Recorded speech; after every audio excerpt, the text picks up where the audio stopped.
Hey. Hello. Welcome back, Misfits. Yeah. This is Fran. This is Yadi. And we are the Midtown Misfits. Yes. Welcome back. This is episode 1.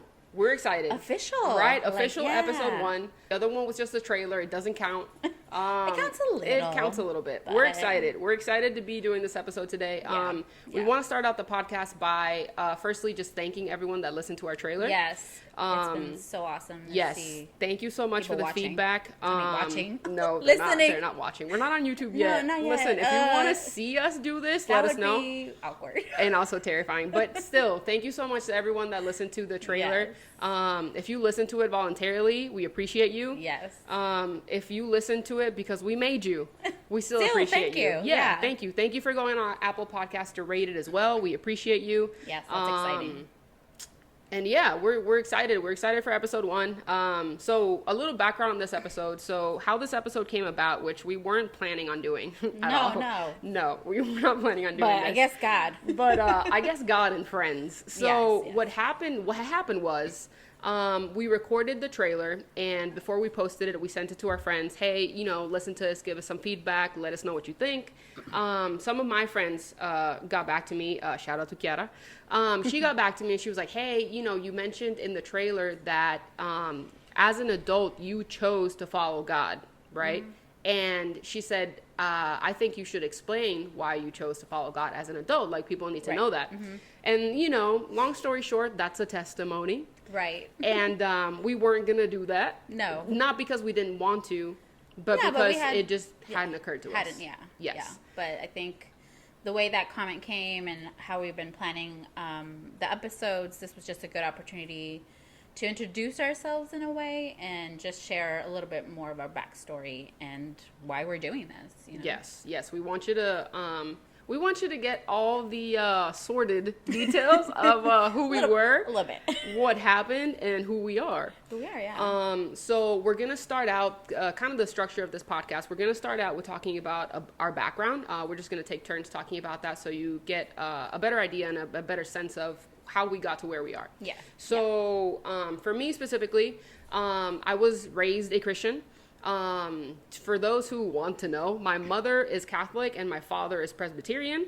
My mother tried to take us to the Catholic Church. However, my dad was not having it. And I was raised in the Presbyterian Church. So that's where I was raised. I went to one church since I was born. Oh. I was literally raised in that church my whole life. I don't know anything else. I did go to like Catholic mass yes. a couple of times for my mother's church for like Easters and stuff like that, just because she wanted to. She wanted us to do our the first communion. Mm-hmm. The first communion. Long story short, the classes were a little bit boring and I started complaining about it, and my dad said, yeah, you don't have to do it. So I didn't end up doing it. So yeah, Presbyterian church my entire life. This was back in Puerto Rico. For you people that know me, I'm Puerto Rican. I was in Puerto Rico I was born there until I was 23 years old. So the whole time that I lived in Puerto Rico, I went to this church. Okay. The church that my grandma and you went were, like, to. Regular Yes. attendee? Every Sunday, okay. The church that my grandma went to. My grandma is very involved in our church, and she serves in the church. And I was there helping her set up and serving without even knowing it, really, but just to help her. Yeah. And the backstory and then I joined the military when I was 23 years old. I moved to California, and I still considered myself a Christian. Yeah. However, I did not do the Christian things. I didn't keep up with all that. I didn't go to church. My excuse, and I'll tell you my excuse. Okay. My excuse was, my relationship with God is personal. Like, just because you do these certain things, see me go to church. I do what I want. Like, it's between me and him. It has nothing to do with you. Even though, let's be real, you weren't having any of that either. Yeah, no, absolutely no relationship with God. I'm sure I prayed, you know, because you pray sometimes when you're stressed or when you're happy or whatever. But I didn't have any relationship with God whatsoever. I still consider myself a Christian though. Yeah, and if people asked, I get it. Yeah. Presbyterian, that was like my default. But of course, the rest of the story I'll tell you. But basically, moved to California. I was there for 6 years in the military. I separated from the military and then moved to Texas. And then when I relocated to Texas, still no church attending. Okay. Still consider myself a Christian though, so check mark for that. Yeah. Still no relationship with God, just none whatsoever. Listen, I left Puerto Rico at 23, and then that was it. Yeah. I was like, God's just. he's hanging around. Yeah, he and I are good. We're good. You know, yeah. I'm good. Yeah. My life was good. Like, I was chilling. Yeah. I had no need to go to church, right? No, you're good. You had all those years before. Exactly. So, from leaving Puerto Rico, fast forward, and went to California, and then went to Texas, and now it's 2019, right? In this story, not in real life. Oh, I was like, no, it's 2021. Yeah, it's 2019. I'm in Texas, and I'm still not attending church. Okay. I'll let you talk about your background, then we'll catch up. We'll come back to me. Yeah, we'll circle back. Yeah, no let's problem. Go. All right. Well, I grew up, I did not go to church. My parents, they grew up as Catholic. They considered themselves Catholic. Mm-hmm. But I don't know if I can count the times we actually went to Mass. I guess we did maybe when I was a lot younger, like 3 or 4 or something. Yeah, and you just don't remember. I just don't remember. I did get, like, they do the baptism as a kid because I have photos of that. Yes, I was baptized as a baby as well. Yeah. I didn't do my first communion. Mm-hmm. We skipped that. We tried. Yeah. We were like in Mexico one summer, and my mom's like, "Hey, they have classes, go." And then I didn't get a dress, and it was a whole thing. So something happened, and we're like, we're gonna maybe do it later. We'll circle back to this later. We never got around to it. Yeah. But anyway, so my parents still kept a lot of the same like Catholic traditions. Mm-hmm. So we did that, but we weren't big churchgoers. So it wasn't until I was maybe 6 or 7 there was a Christian church that kind of did a mission or something where they had like Bible studies. Yeah. And I don't know how, through like maybe friends of friends or something, my mom started going and she would take me. So that's kind of my early memories I have of like going to a Christian church. Mm-hmm. And yeah, like my dad wasn't a big fan of us going. But my mom liked it, and her and my aunt would go. And so I kind of just tagged along sometimes. Right. So I have memories of that. And then we moved to Texas as well. This was back in California. So I lived in California until I was about 8. Mm-hmm. And then we moved to Texas. And then the pastor over there gave my mom a list of like, hey, all these churches you can attend. Yeah. And I think we maybe visited 2. My mom was like, nah, I don't know. And so we just didn't for a long time. Mm-hmm. And then that same aunt that my mom was going with, she ended up going to church and, getting baptized and all that. And she ended up moving to Texas. Mm-hmm. And so, of course, when she's here, she's like, come on, let's go. My mom was still kind of hesitant. But by then, my cousins were a little older, and they were very involved in, like, the youth group and all that. And so my cousin would invite me, and I was about 14 at that time. Yeah. And so I was like, oh, this sounds fun, like, a bunch of other people my age. And so I got very involved in the youth group. Started going to church a lot more regularly then. I did get, like, baptized and started going about 16. And so that's kind of my backstory of how I went to church. And so I went for many years. Looking back, I feel like a lot of it was... like a lot of what I learned was like what to do and what not to do. Yes. And this kind of like big God that you don't really have you have a relationship with him, but like you have it in a way that like you have to do the right things. He's very and distant. he's gonna be and happy nice with you. Yes, yeah. yes. But if you do the wrong thing, oh my God, he will smite you. Smite, yeah. Yeah. It's the word that was in my head. Right. And thunder from the heavens. Yeah. So as long as you did all the right things, check. You were fine. God's like amazing. Right. But if you didn't, then you're a big old sinner, and that's the worst, and we're gonna shun you. And that was kind of the vibe. Yeah. At least that's how I felt it from a lot of people. I'm sure a lot of people didn't feel that. But at that age and how I was going through things, I really felt like I have to do the right thing, and then I'm a good Christian, and then God loves me. Yeah. So strayed away from that. And again, we'll kind of talk about some of that happened. Yeah. Of why that was not the best. And then, led me into then not really following God and straying away from that and putting my eyes on other things that were not of God. Yeah. And then getting hurt and the whole thing. So. Yes. So in regards to my church, I just want to mention that for me specifically, even though I was involved in church and I was going and I was very close to the congregation, we had an older congregation, right? Okay. And we had a relatively young pastor, a reverend. He's still there actually, and amazing man. However, it was very, very much religious, right? Yeah. Not necessarily a relationship with God sort of thing. I don't remember ever listening to him preach and being present, right? I don't remember necessarily hearing it. I don't remember retaining it. I don't ever remember enjoying it, to be honest with you, right? It just seemed like very distant. I never thought God didn't like me. I never same. thought I never thought that he loved me or that he didn't love me. Like, there was just no existence of a relationship whatsoever. But I was a Christian, right? Because I consider myself a good person, and I strive to do good things, and I was helping my grandma on the weekends, and I was still going to church, and it was still a priority. I did do Sunday school when I was there, when I was, Sunday school age. But then when I became a teenager and then a young adult, I was attending out of my own free will. But it was more because I knew my grandma was there, and she was setting everything up, and she needed help. Yeah. And it was what you did on Sunday, I'm sure. It was what I did on Sunday, but also someone was going to get in my face if I didn't. I didn't want to disappoint anyone. I still wanted to, I don't know, I wanted to do my part as a good granddaughter and as a good child should. Yeah. Respect your elders, kids. So I wanted to say that. So my story, just picking back up, so like I said, I arrived here in Texas. We are in Texas currently, if you're listening to this from somewhere else. We're in Texas, and I got here in 2019. I had just left the military. At the time, I was married. And this is where my story starts. Buckle up, kids. So I got married when I left Puerto Rico. We were there for a couple of days, then we moved to California, and we were in California for 6 years.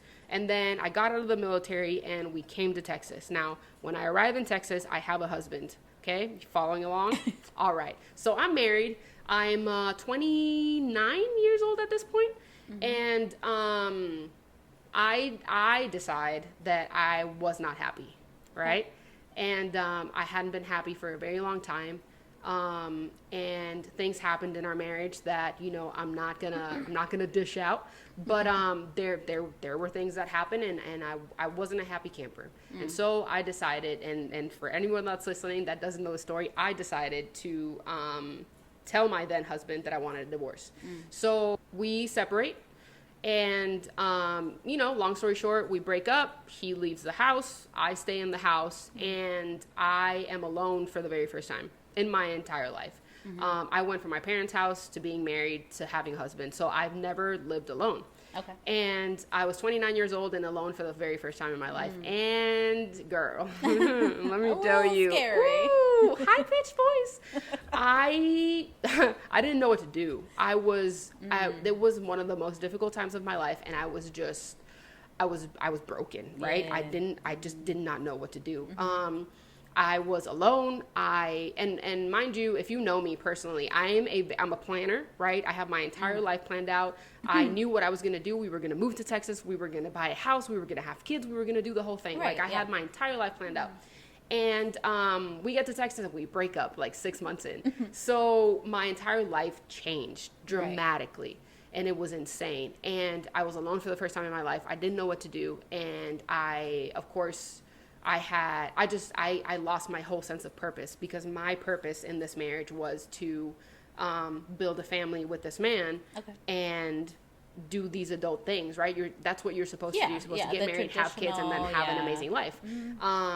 And that didn't happen for me. So when he left the house, I was by myself, and I just started doing what you do because you don't want to think about it. So I started going out. I started partying. Just a little distraction. And if you know me, you know I don't party. So you know that I was running from something. So I started going out. I started drinking, not an alcoholic sort of way, but I started drinking every weekend, started going to started going to bars. I've never been to a club in my life. But I started going to bars and I started hanging out, and not with the wrong people, because they're amazing people. However, I started doing things out of pain, not out of want. Right. Because I just didn't want to think about it. I didn't want to be alone in my house. I literally didn't know what to do. Because that's a very tough situation. Yes. Being in the house alone, I just felt trapped. So, it got to the point where I was started going out. I was kind of getting away from the things that I enjoyed doing, you know what I mean? And all I wanted to do, all I was doing was working, sleeping, and going out.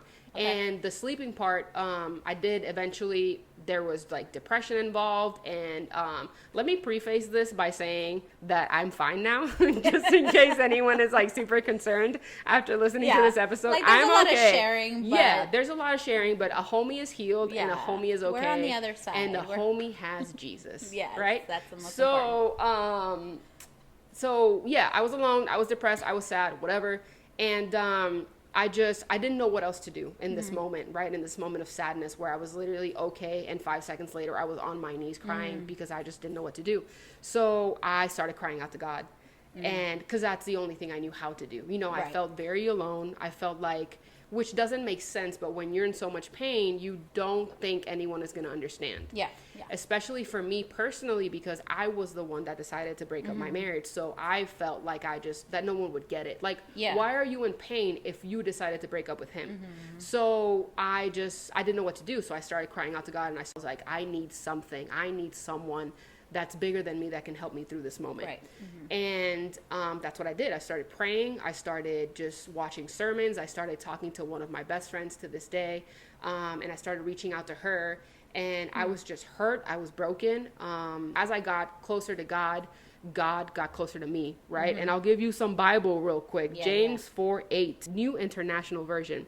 It says, come near to God and he will come near to you. And that's how this works, right? You start crying out to God, and God is our Father. So he got closer to me. And things started getting better, right? Things started looking up. Of course, I was being intentional about my healing. I was trying to focus on important things.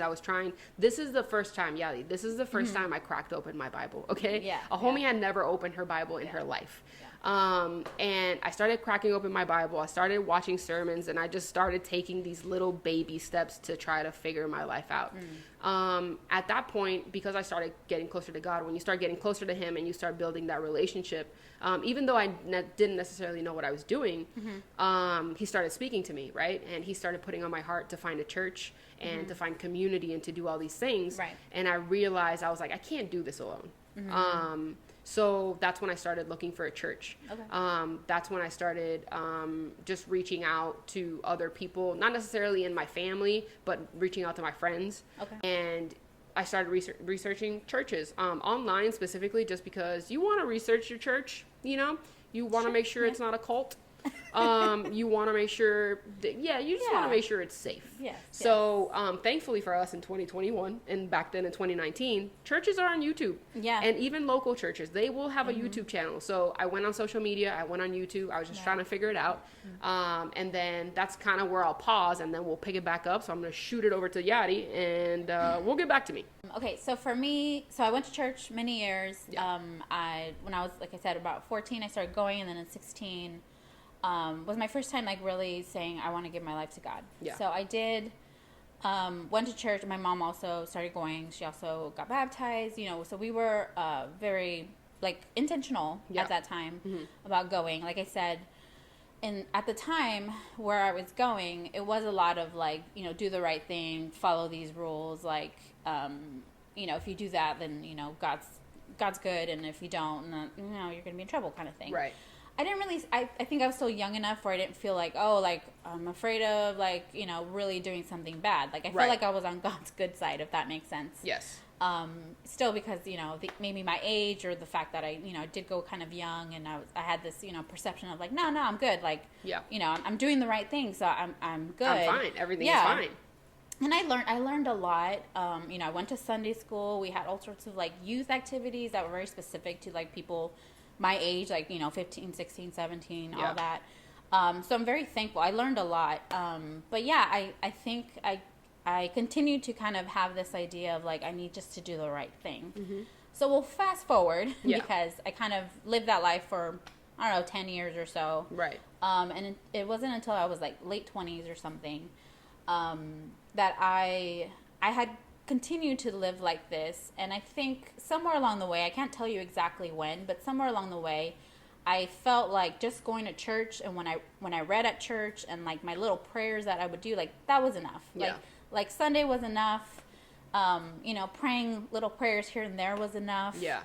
You were just doing the motions, going through the motions. Yeah, having Christian friends was enough. Hey, I went to this special service. Hey, I served. I helped out. Right, look at me. Look at me. I'm doing Christian things. I mean, I was like the president of my youth group for a while. Like, I did all the things. So to me, I was like, I'm good. You know, I'm doing all the things. You get the Christian award. Yeah. I mean, side note, my brother and a few friends from church, I was so involved in like the leadership of the youth. They call me Castro because I was over them for so long. Oh, like Fidel? Like Fidel. Like Fidel. All right. All right. They're like, are you going to be president again? I was like, well, y'all keep voting for me. Yeah. That's a whole other story. But it was just a joke they had. But yeah. That's a whole other story for a different podcast. Yeah.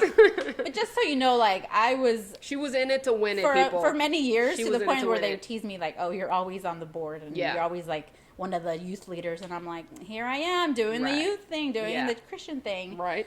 And unfortunately, I focused a lot on that. Yes, like on the doing. On the doing, yes. On the acts, on like just doing the right thing. Mm-hmm. That at some point I lost really my sight of why we really do this. Right. Why it's important to really, like, why am I going to church? Why am I serving God? Like, it's about a relationship with Him. And I had really, like, that had dropped in my priority kind of thing. You strayed away from it. Yeah, yeah. And I was definitely putting my eyes in other places, in other people.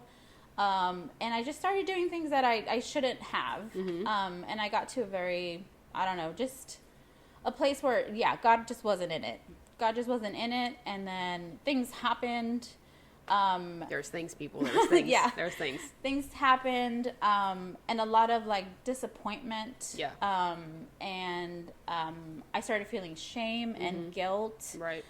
For a lot of things that had happened. And so that weighed really heavy. And I think at that time I just felt really bad for having, like, let people down. Yeah.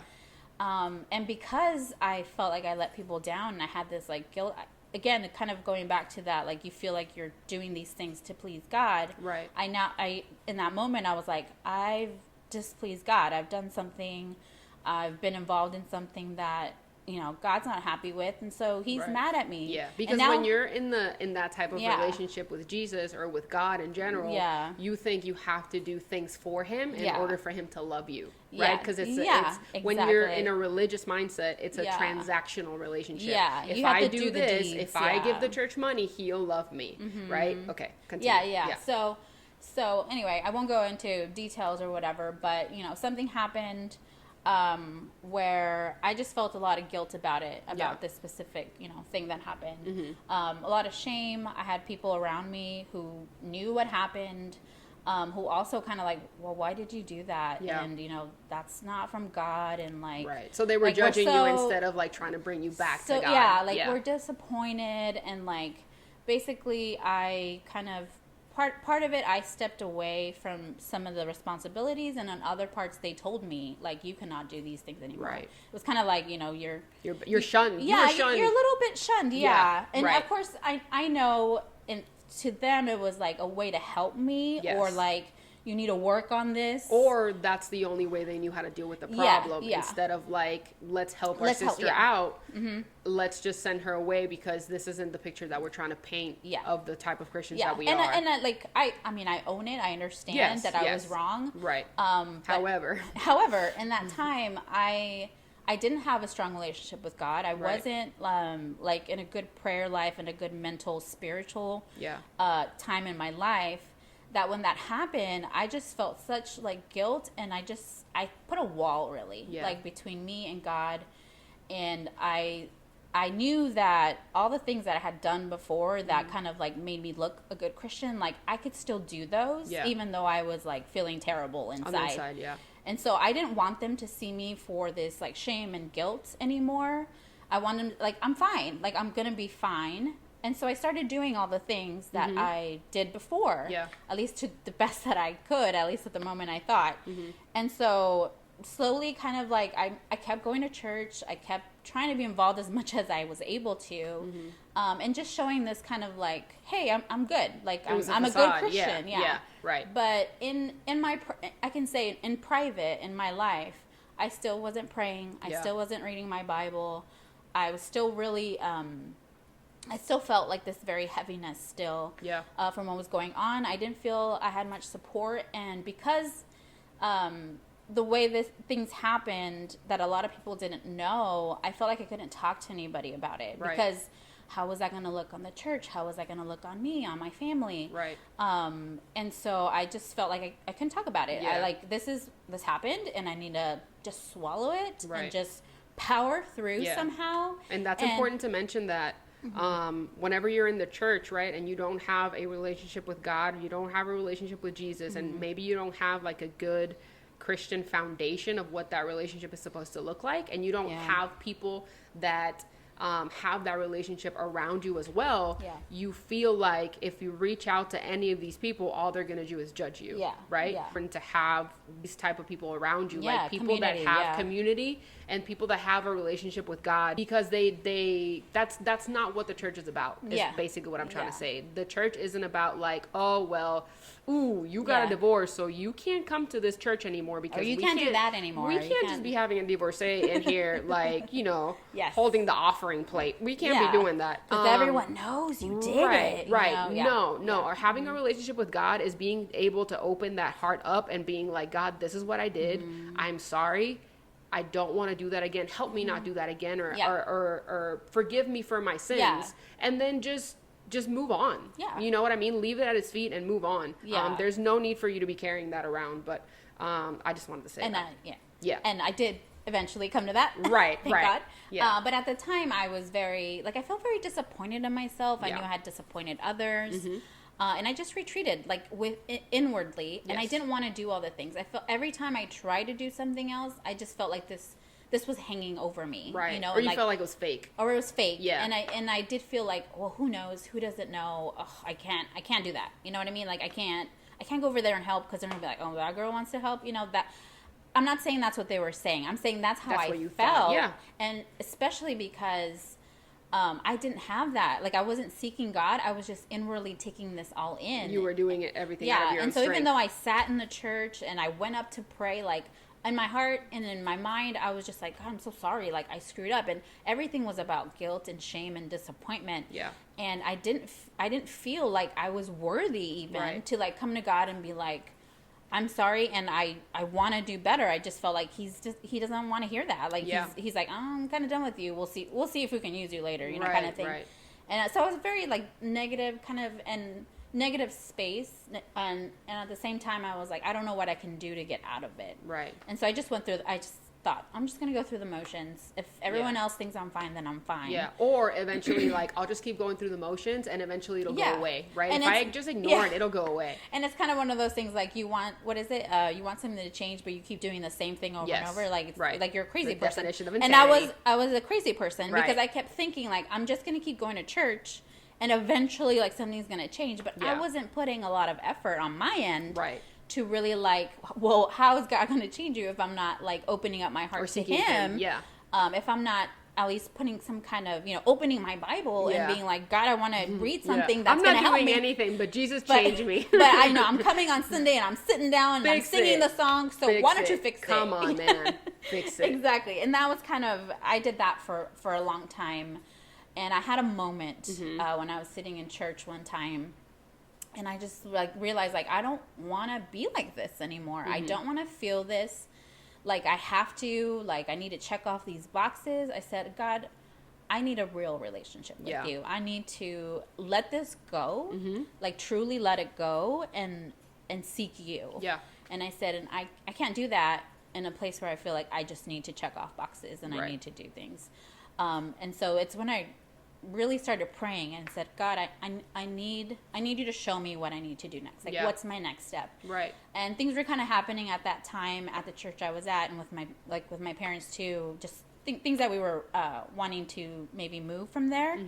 And so I believe God opened the door and that opportunity for me to have a conversation with my parents, and kind of saw the opportunity to be like, hey, you know what, we're gonna move, we're gonna go somewhere else. And I did visit a couple churches, but a friend had actually tagged North Rock in one, like, on Facebook or something, and something drew me to it. I looked kind of like you. I went online and kind of looked at their stuff. Let's make sure they don't have Kool-Aid. And exactly. I was like, I just need them to be like, I need them to say, like, to be all about Jesus kind of thing. Like, I need them to be, like, legit. I don't want to see a bunch of, like, religious kind of stuff on there. I want them to be all about God. Like, you know. And North Rock was. And so I remember walking in and just being like, this is where I want to be. Like, this is my opportunity to, like, make a change. And to be intentional now. And so, that's kind of. So that's how she ended up at North Rock. North Rock is a church that we go to. Yes. Now that you mentioned that. Like I said before, just so it makes sense, there's multiple campuses, and Midtown is the campus that we attend. Yeah. That's why the podcast is called Midtown Misfits. We also kind of live in Midtown, so we just felt right. It's just it was meant to be. So that's how she ended up at the church. I'm gonna circle back to my story real quick and just kind of because I was in and out, right? After I was in that broken place when my husband and I had broken up, I was in the house by myself. I didn't know what to do. I started reaching out to God, and he started getting closer to me, like I said, and I started developing a relationship, and I started feeling great, right? At this point, I also went to North Rock and found the church, and I loved it. It was weird at first, right? Because it's a non-denominational church. For those that you don't know, I haven't mentioned it, but it's non-denominational. And because I come from a Hispanic Presbyterian background, it's completely different, right? Yeah. You wear your Sunday best to our churches. You sing from the little hymnal book with songs that you have no idea. They were written like ages ago. Everyone is monotone. Like there's no, like the worship is just different, right? It's very traditional and very religious. And I went to North Rock Church, and if you're by a computer, if you have your phone on right now, just Google it real quick. Go on the Instagram, go on the Facebook, go on the YouTube. We worship.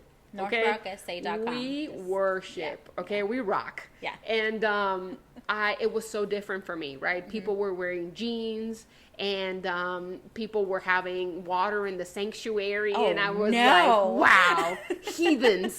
I was like, this can't be right. And it just, the worship made me so uncomfortable because I didn't know what it was.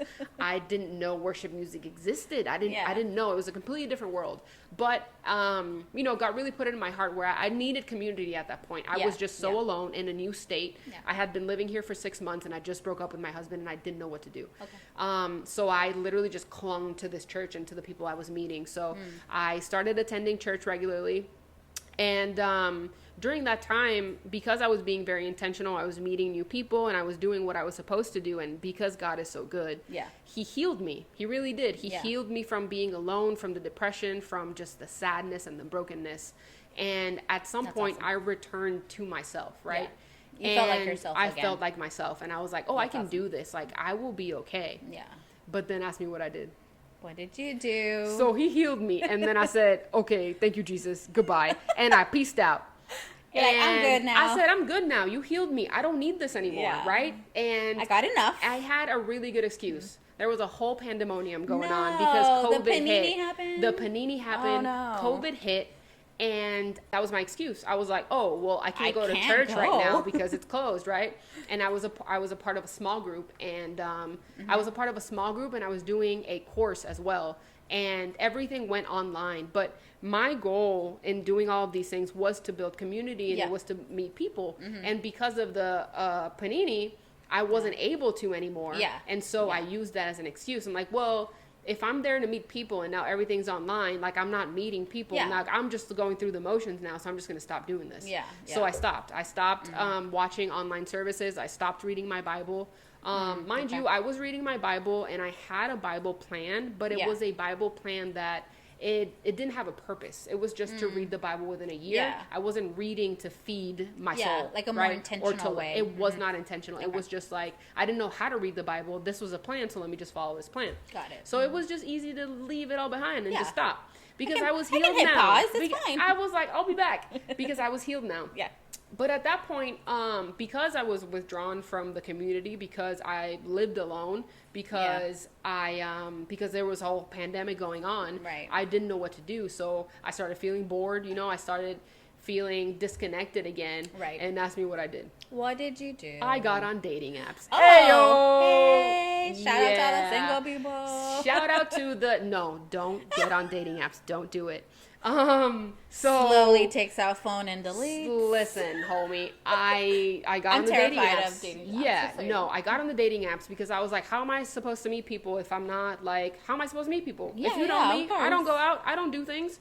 How am I supposed to meet people? So I don't need to go to church and watch church online, but I'm gonna get a dating app. For sure. Yeah. So I started going on dating apps. Long story short, started dating people I didn't need to be dating. And don't get me wrong, it wasn't it was just something I didn't need to be doing at that time. If you are on dating apps right now, I'm not judging you because, hey, been there, done that. But It just, but you realize it wasn't serving you for me personally, it wasn't, and obviously I only understand that now, but it wasn't something that I was supposed to be doing, because even though I felt like I was healed, I wasn't fully healed. Yeah. I just felt You're that. still working on it. Yeah. Because it didn't hurt anymore, I thought I was good. So I withdrew from God. I started doing whatever I wanted to be doing because I was good, right? And you had a good excuse. Exactly. I had a great excuse. There was a whole pandemonium going on. And, I used that, so I started going on dating apps or whatever, and I met a couple of guys, whatever, and no shade to them, great people. However, again, I wasn't fully healed, and that's not the place that I wanted to be. So it's been my experience that whenever we're in a situation like a whole divorce of a 6-year marriage, you need to withdraw, right? You need to withdraw from people, from influences, or you need to just kind of work on yourself and go inward and do the things that can heal you from whatever happened, you know? And there's certain things that they don't emotionally, that they don't come out right away. Yeah, it just takes time.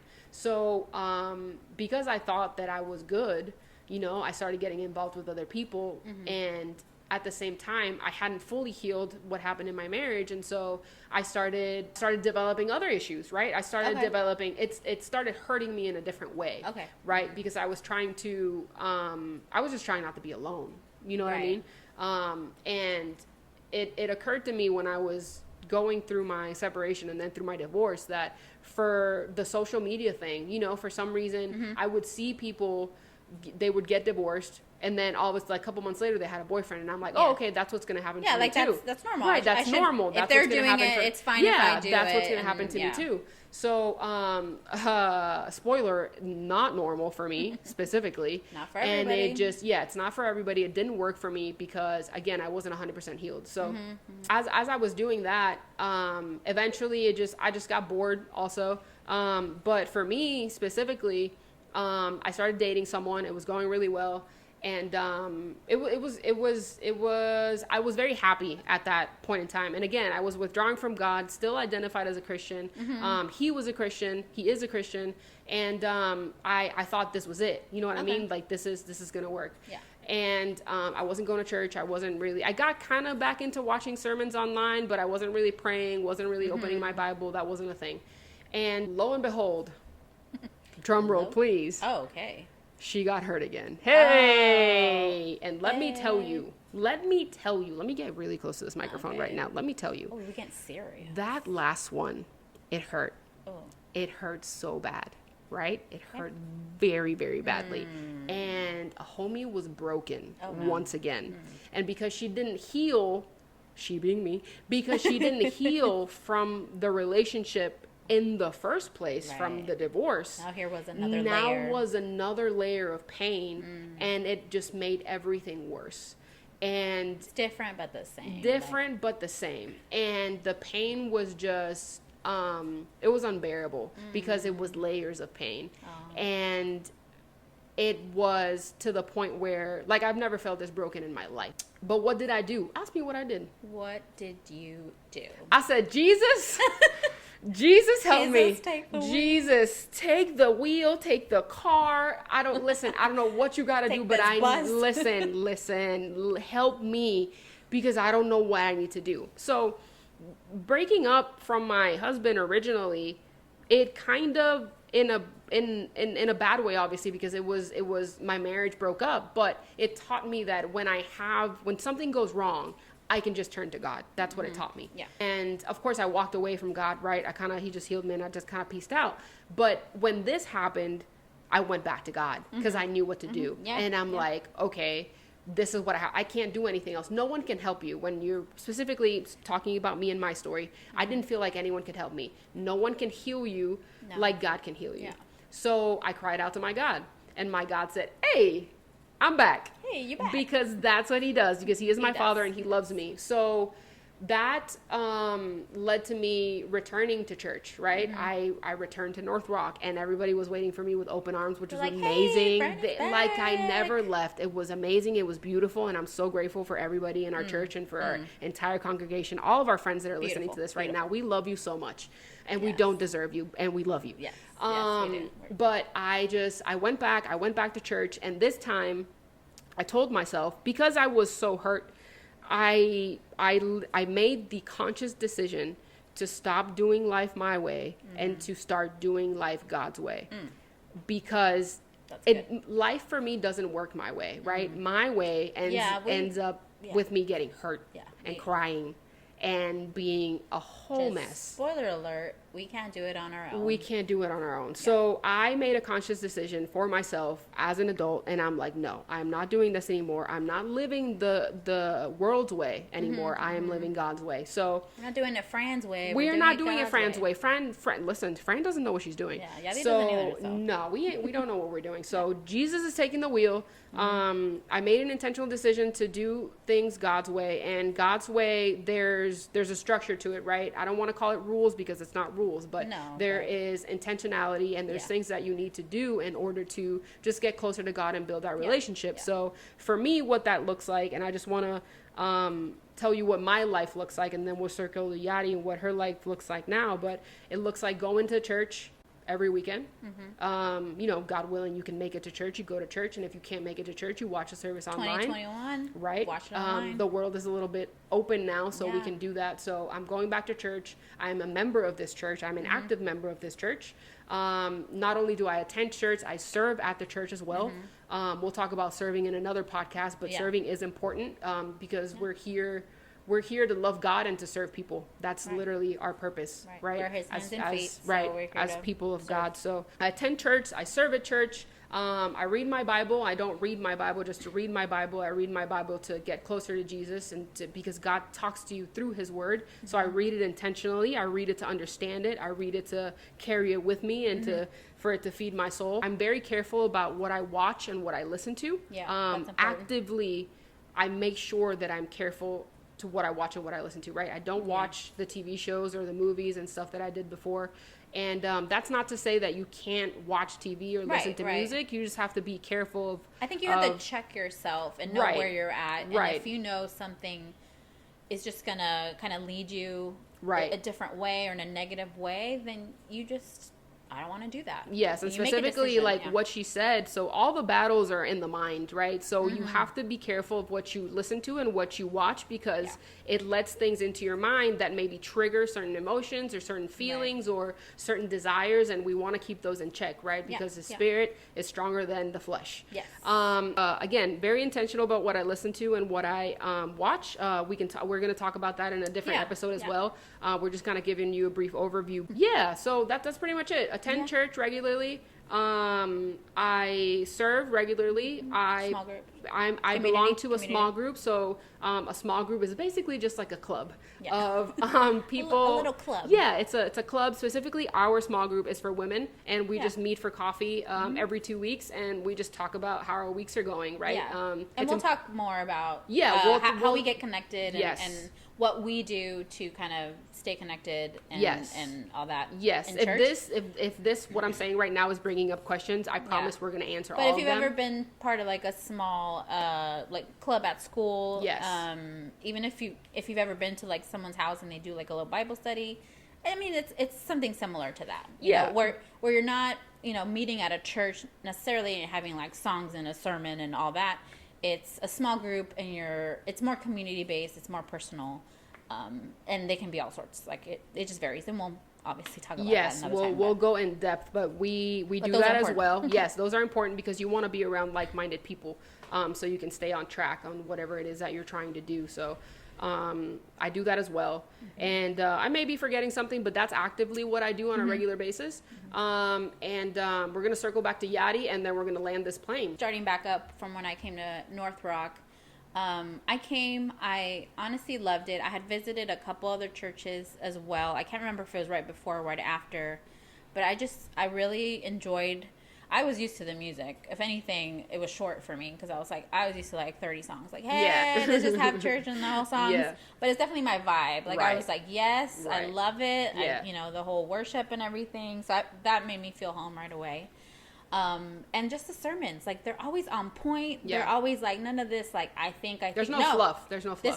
This is God. And yes. This is his word. Yes. And so it's all Bible based. That's yes. important. Find like you a church that's relevant and based on what the actual word says. Yeah. And this is why it's important to know your Bible. Yes. And we'll talk about that next week. Yeah. But continue. Yeah. Yeah. So to me, that was really important because I was like, I need Jesus. Yeah. You know, I'm being intentional. I want to read my Bible, but I want to know that I'm coming to church and that they're also preaching the Bible, and that's going to edify me, and I'm going to be able to take that and continue it on throughout my week. You know, yes. Like I want them to love Jesus because I want to love Jesus, and I want to be in a church that loves Jesus. That's basically what I was looking for. And so I came I came broken, to be honest. Right.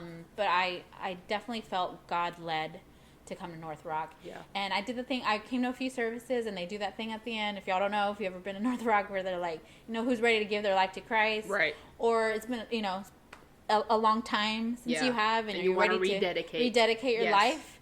And I remember one of those days, my hand just went up, and I was like, yes, I get me goosebumps. Yes, sir. Because anyone else that maybe would have seen me raise my hand and be like, girl, what are you talking about? You've been in church this whole time. Right. Yes, I was, but my heart wasn't in it. Yes. My heart was not in it. And I had kind of just decided, like, that was fine until I felt it was not. And that was all God. And when he brought me there, and after, like I said, after a few services, I just felt like this is where I need, and I need to rededicate, and I really need to be intentional about it. And I did. And for me, it's been a slow process because, you know, I'm still healing. It takes a minute. There's some days I still feel certain things, and I'm still working through it. But I'm so thankful for the community. I'm thankful that when I joined a group, like, there were God-loving women and people who, like, just embraced me like they had known me my whole life. Yeah. Were ready to pray for me. Were ready to invite me. Mm-hmm. Like, I remember joining, like, a coffee group. It wasn't even a small group yet. But I remember joining, and they were like, hey, and, like, how are you doing? And how long have you, like, just genuine, like, interest in me. And I was like, who are you people? Yeah. Like, where did you come from? Do you even know my name yet? Yeah. And you're already, like, hugging me and being like, hey, girl. Yeah. And they invited me to, like, a barbecue. And, like, honestly, like, half the friends I have now at North Rock, I met, like, in my first few months. And I'm like, who are you? Like, what's going on? Yeah. But it was just such a genuine, like, no, it's just all about community, and it's about getting connected. And when people love God, they love people. Yes. And so I felt that, like, right away. Amen. Yes. And so I was like, of course I'm here. Yeah. Like, this I'm here for this. Yes. You know what I mean? And so that's a lot. And so I think part of my healing and part of me growing and stepping out is even this, us doing this podcast, because I believe God has still more things for us, and he still wants me to continue to grow. And he's like, I'm finding ways. And so when this opened up, I'm just like, God, I don't, you know, it's okay, like, this is you. Yeah. And so I'm thankful for you. Yeah, thankful for you. For this. Yes. But yeah, I mean, God's been good. He's brought me here to this point, and he's still working on me. I'm still healing. Mm-hmm. But I'm thankful. Yeah. So similar to you, church on Sundays. Broken. And broken and working on it. But we're working on it. So like, for me, it's intentionality now. Yes. And so, you know, coming to church on Sundays, serving, being involved, not, you know, don't feel like it has to be this big thing where you have to do something every day, but be intentional about what you do. Yes. So, like, our small group, like, just being involved in a small group already puts you in a place of community. Going to church on Sunday, joining a group to serve, gets you connected with other people too. So that's awesome. Being intentional every day to think about God and putting him first. Right. Like, I don't want to get bogged down on, like, oh, I didn't read 5 chapters of my Bible. I didn't read you know, because you don't have to do any of these things. We want to do all of these things, and we're intentional about it, and we want to hear sermons, and we want to hear all these things, right? Because we want to learn more about him. We do. But I don't want to, and I tell myself this as well, like, I go a day or two if I don't hear something, or I'm in, you know, purposefully, like, sit down and read a book or my Bible. And, you know, there was a time when I would have beat myself up about that and be like, oh, I'm just a terrible Christian. Yeah. But now I'm like, you know, God understands. And I woke up that morning and put God first, you know. So I'm being intentional now. Yes. Like, yes, I didn't do it yesterday, but I'm being intentional now. Yes. And it's like every day is it's something new, you know? Right. So don't let, like, oh, I didn't do it yesterday. And I'm like, oh, well, I guess I'll wait till Sunday. Like, right.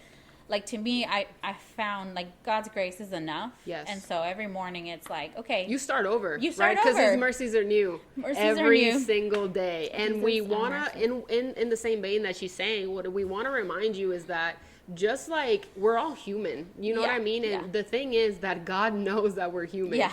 And if you mess up, all you have to do is just be better the next day. You know what I mean? You bring it to Him. You're like, I didn't read my Bible. And you kind of feel terrible about it. You're like, oh, I didn't make time for God yesterday. But He knows that. He knows your heart. So just listen, I'm sorry. I'm going to read my Bible today. I got busy yesterday. I fell asleep. This happened or this happened. Like, don't make excuses because He already knows what happened. Yeah. So just bring it to Him. And when you realize that, like, He just wants a relationship with you, like, it changes from like, like, God's going to be mad at me to, like, God's there with open arms. Yes. And He's like, let's do it again, girl. Let's go for it again. Let's keep trying. You know? And that's the whole thing. Like, whenever you think about God, think about Him. And I know that we all don't necessarily have good relationships with our Father. However, you have a godly Father. You know what I mean? And He is always there to listen to you. He is always there not to judge you, but to love you. Exactly. And when you understand that He already knows what you're coming to Him with, and He still wants to hear you no matter what you've already done, because again, He knows what you've done, and He's still there with open arms, that should be comforting to you, right? He's just there, and all He wants to do is listen, His arms are open. He just wants you to run into His arms and just tell Him what you got to tell Him. It doesn't matter. You don't have to get on your knees if you don't want to. You don't have to. You can say it in your head. You can say it out loud. It does not matter. You could write it down. You could write your prayers down in like a journal format. There's a lot of ways. There's a lot of ways. We'll definitely get into that next week. But we just get excited. I'm sorry. We don't want to get carried away. We know this is a long episode. We appreciate you if you listen to the whole thing. We just wanted to get our story out there. We just wanted to show you that we're not perfect in any sort of way at all. The church is for the imperfect, right? Yes. The church is not for perfect people. No. I know that some of you have experienced churches where everyone pretends to be perfect. I just want you to know that that's not where you need to be. No, and that's not the God we serve. No, that's not the God we serve. He doesn't expect No, perfection. He does not expect perfection because He made us and He knows that we're incapable of it, okay? I.e. Adam and Eve. So I just want you to know that you don't have to be perfect. We're not perfect. Just because we're doing this podcast, or just because we go to church every weekend and we're intentional about our relationship with God, doesn't mean that we're better than you. It doesn't mean that we're smarter than you. It doesn't mean that we're more together than you. No. At all. She's a mess. I'm a mess. Okay? I just want you to know that. But we're messes for Jesus. We're misfits. Misfits for Jesus, okay? I hope this podcast encouraged you. I hope that, I don't know, if anything we said helped you. That's what we're here for. Anyway. Yeah. Just to wrap it up, I wanted to share this quote. It's a really good quote that I think, I don't know, it's food for thought. So the quote says, "You're born looking like your parents, but you die looking like your decisions." We wanted to bring that up just because this is why we're so intentional with our relationship with Jesus, right? Because we die looking like our decisions. And I think I can speak for the both of us that we want to be examples to other people of how to live a godly life. And now it's not a perfect example, but if you see me, an imperfect divorcee that went on dating apps, and you're like, well, she's living this life of intentionality and she has a relationship that she's developing with Jesus, then maybe I can too. That's our whole goal. We hope this provided some sort of value to you. Sorry it's so long, but also maybe not sorry. Yeah, we do. We hope that you can take something from it. Anything that we may have said resonated with you. And just know, just above all, like, no one's perfect, and you can come to God at any time, in any condition. And He will receive you. He will take you. He wants what's best for you. Yes. And so we're testaments of that. Yes. I mean, we're here. So. Yeah. Hopefully you enjoyed this. We're about to land this plane, so unbuckle your seatbelts. I am Fran. I'm Yadi. And we are the Midtown Misfits, and we will see you next week. See ya. Bye. Bye.